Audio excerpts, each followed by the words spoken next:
आप एक बात जान सकते हो कि जो हमारी जीवन यापन का मुख्य साधन है वो कहीं ना कहीं अलग अलग तरह की चीज़ें हैं। जैसे कुछ लोग अलग अलग प्रोफेशन में इंडल्ग हैं। हमारे मिथिलांचल में मछली का महत्व बहुत ही ज़्यादा है।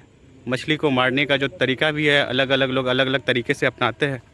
तो यहाँ पे आप देख सकते हो एक पुरानी पद्धति है, लेकिन इसमें थोड़ा सा जो चेंजेस है वो आ चुका है, क्योंकि अब अलग अलग तरह की टेक्नोलॉजी आ गई है। बंसी में भी अलग तरह का बंसी आ गया है। आप देखो भैया बोल रहे हैं दिखाने को, ये पूरी तरह से मॉडर्न है। मतलब आप जितना दूर चाहो फेंक सकते हो। और इससे क्या है कि आपको, हाँ, जैसा कि वो बता रहे हैं कि आप इससे 20 किलो तक का भी मछली जो है वो मार सकते हैं। तो ये आपको पोखर लग रहा है, लेकिन ये वास्तव में पोखर है नहीं।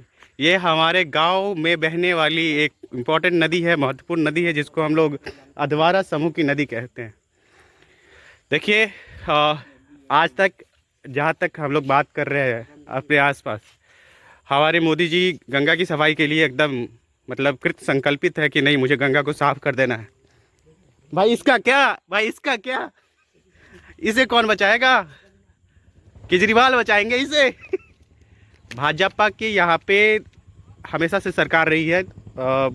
यदि मैं पिछले 3 टर्मों की बात करूँ तो हुकुमदेव नारायण यादव मधुबनी से सांसद है। अपने बेटे को उन्होंने फिर से टिकट दिलवाया, सांसद बनाया।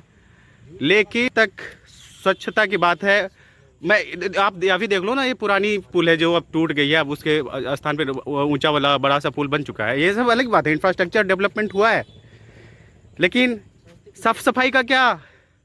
अरे भाई, इसमें जो लोग मछलियाँ यदि आते हैं पकड़ने के लिए, उसका क्या? क्योंकि पानी ही नहीं रहेगा तो मछलियाँ कहाँ से आएगी? आप देखो, इतने कम पानी में मछलियाँ आएगी तो आएगी कैसे, और जाएगी तो जाएगी कैसे, जिएगी तो जिएगी कैसे? हाँ, तो मर कहने का तात्पर्य हुआ कि न मर रहे हैं न मोटा रहे हैं, सिर्फ यही गंदगी खा रहे हैं, ये मछलियाँ कह रही है। हमारे पास दो भाई जने बैठे हुए हैं। एक तो जो बैठे हुए उनका ये चैनल है, और एक एक और भाई साहब है बच्चा। तो मैं इनसे पूछना चाहूँगा कुछ प्रश्न, और ये प्रश्न होगा ये हमारे इन्वायरमेंट से रिलेटेड, जो क्योंकि देखिए यहाँ पे बात लाइटली लेने वाली नहीं है, क्योंकि हमारा जो ये मिथिलांचल का यह क्षेत्र है, यह अपने पोखर के लिए, अपने तालाबों के लिए, अपनी समृद्ध सांस्कृतिक विरासत के लिए जाना जाता है।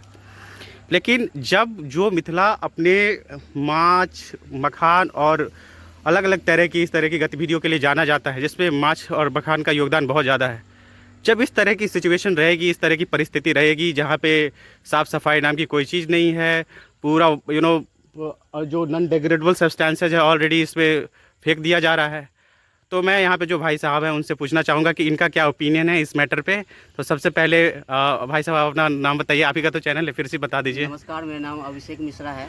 हाँ, तो मेरा प्रश्न था कि आप, हालांकि आप यहाँ नहीं रहते जैसा मुझे पता है, आपने अभी इंडिया के अलग अलग भागों में अपना जीवन व्यतीत किया है।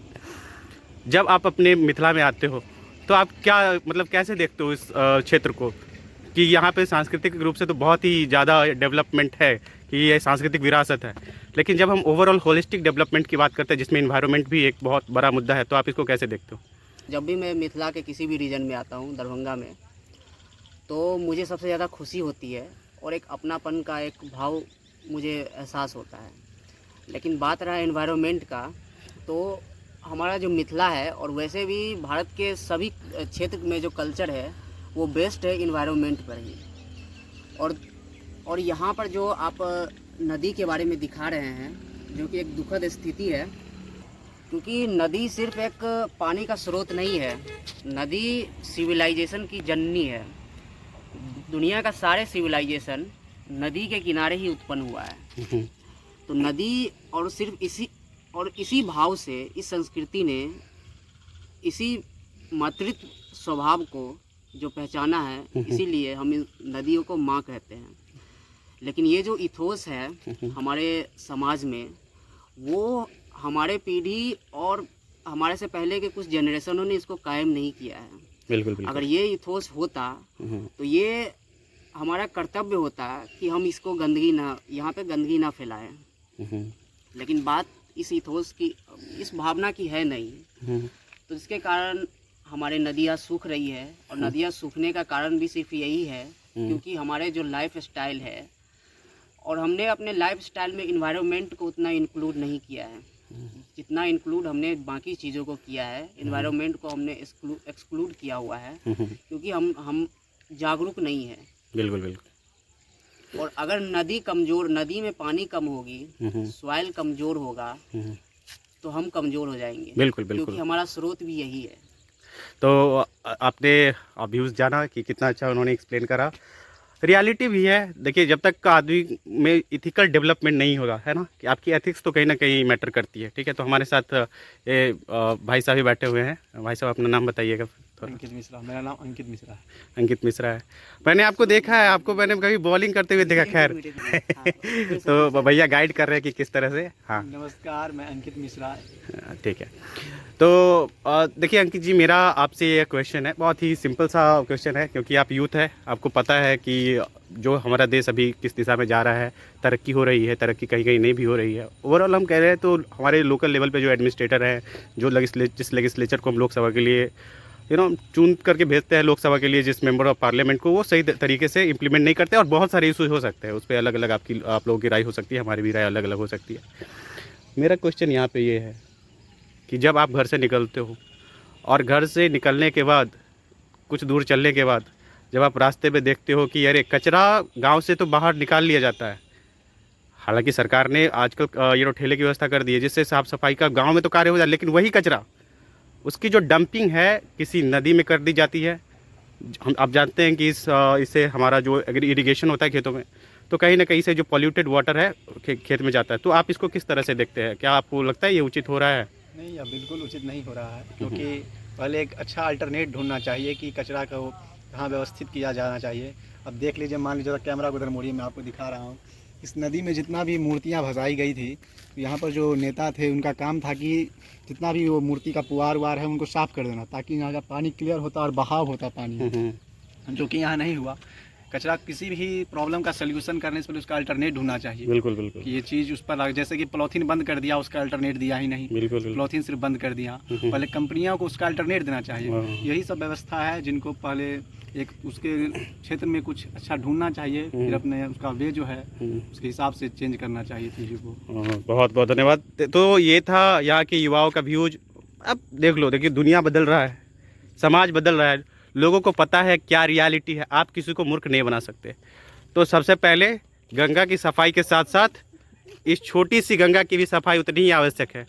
तो आप सभी लोगों से मेरा अनुरोध है, जो मैं बता दूं, ये जो जिस नदी के बारे में बोल रहा हूँ मैं, छोटी सी नदी अधवारा समूह की नदी है, लगनमा जो एक तीर्थ स्थल है छोटा सा, वहाँ पे बाबा जी बैठे हुए हैं, आप देख रहे हो। तो हमें अवेयर होना पड़ेगा, हमें कुछ ना कुछ इसके बारे में सोचा। आप देख लो अभी भी जो स्ट्रॉज है वो पड़े हुए हैं, हालांकि है ये गल जाएंगे इसकी, लेकिन यहाँ पे जो प्लास्टिक पड़े हुए इसका क्या? तो हमें इसके बारे में खुद अवेयर होना पड़ेगा, हमें इसके बारे में कुछ अल्टरनेटिव, जैसा कि हमारे भाई लोगों ने बताया, ये ढूंढने पड़ेंगे। ठीक है, आप देख लो कचरे की डंपिंग में आप दूसरी सारी कचरे की ऑलरेडी डंपिंग कर दी गई है। हाँ, आप गांव से कचरे उठा के लाते हो, यहाँ पे डंप कर देते हो, पास में तीर्थ स्थल है, सड़क है, हाईवे गुजर रही है, मतलब क्या कर रहे हो भाई, क्या कर रहे हो? हाँ, तो यही सारी चीज़ बीते। तो यहाँ पे बाबा जी बैठे हुए हैं। ठीक है, बाबा जी से भी कुछ बात करेंगे, और क्योंकि हमारे देश में जो संत महात्मा है उनका हमारे देश में बहुत ज़्यादा योगदान भी है और बहुत ही आदरणीय भी है। तो बाबा जी, आप कैसे देखते हैं ये जो कचरा इकट्ठा कर दिया गया मंदिर के सामने, ये आपको कैसा लग रहा है? ये ठीक बात है या गलत? आप कैसा सोचते हैं? ये तो जो है कैसे खराब, एकदम जो है कैसे बुरी शब्द से जो है कैसे लग रहा है। बाबा जी को स्नान करने में और पूजा पाठ का जल लेने में भी दिक्कत होता है। बिल्कुल बिल्कुल। इसका साफ किया जाए। तो अभी जो सरकारें गांव से कचरे उठा के लाती है और यहाँ पे फेंक देती है, तो आपको लगता है कि इसको साफ किया जाए? यहाँ पे इसका उचित स्थान नहीं है, इसे कहीं दूर फेंका जाए। दूर फेंका जाए। ठीक है, तो आप यहीं पे इस मंदिर में रहते हैं? हाँ, हम इसी मंदिर पर रहते हैं। अच्छा, तो मोनी बाबा के शिष्य हैं आप? हाँ। ठीक है, तो ये मोनी बाबा के शिष्य है बाबा जी। आप देख सकते हैं हमारे देश में साधु संतों का जो योगदान है आप लोगों से छिपा नहीं है। हमारे देश का ये सांस्कृतिक कल्चर है, तो इनका व्यू था। पूरा कबाड़ा लेकर के जहाँ फेंक दिया है, कहीं वो सब जो है कैसे धस करके नदी में आ रहा है। कहीं इस कूड़ा को तो जो है कैसे कहीं दूर में फेंका जाए। बिल्कुल बिल्कुल। तो ये बाबा जी कह रहे हैं कि कूड़े को थोड़ा सा, जिसकी जो डंपिंग है यहाँ पे, उसको दूर रखना चाहिए था। तो ये था हमारा, ये शमशान है जहाँ पे ढड़िया गांव के जो लोग हैं उनका अंत्येष्टि किया जाता है। ये भूतनाथ का मंदिर है और इस भूतनाथ के मंदिर के सामने इस तरह से कूड़े की डंपिंग, ये कचरा भरा ये नदी और ये सारी चीज़ कहीं ना कहीं से अशोभनीय है। हमें इसके ऊपर सोचना चाहिए। इन्हीं सब चीज़ों के साथ मैं अपनी वाणी को देता हूँ विराम। जय जय श्री राम, जय श्री राधे।